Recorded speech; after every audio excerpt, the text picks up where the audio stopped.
If you've used ChatGPT, you know that sometimes it speaks with absolute confidence even when it's dead wrong. That's called a hallucination.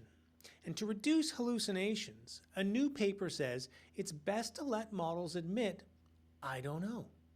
Turns out humility beats confident misinformation. Somebody, please tell our political leaders.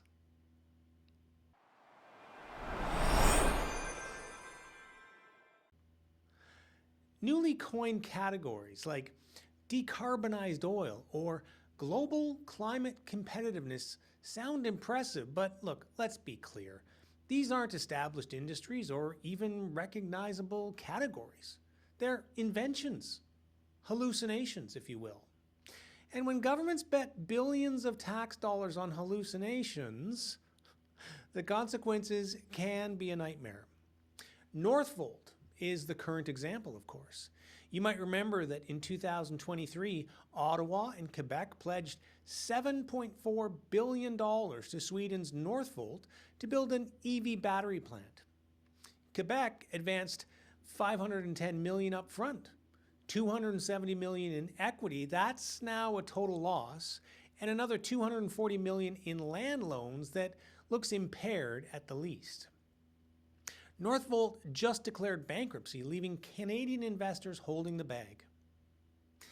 This is why I don't put client money into venture capital, really not much into private equity or any flashy government-backed projects.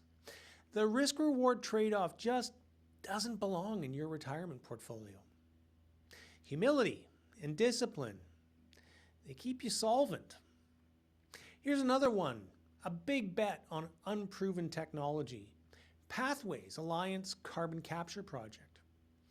Our track record as a country on carbon capture is outright disastrous.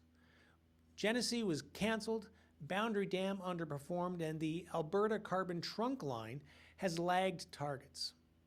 And look, for bondholders, this means future obligations.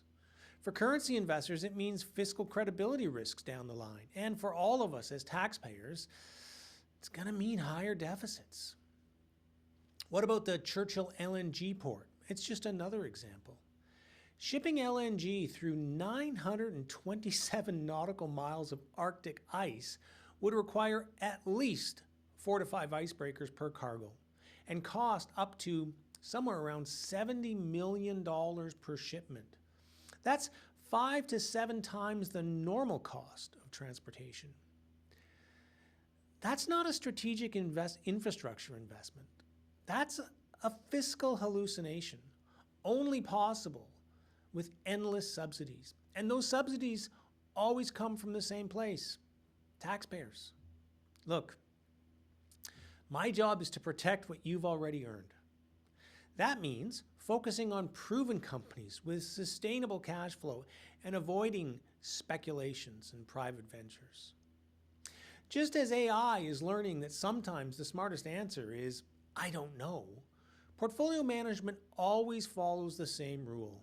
When you're not sure, don't bet the ranch. Your retirement savings deserve better than overconfident guesses. And so does your country's fiscal policy. I'm Glenn Evans from Evans Family Wealth.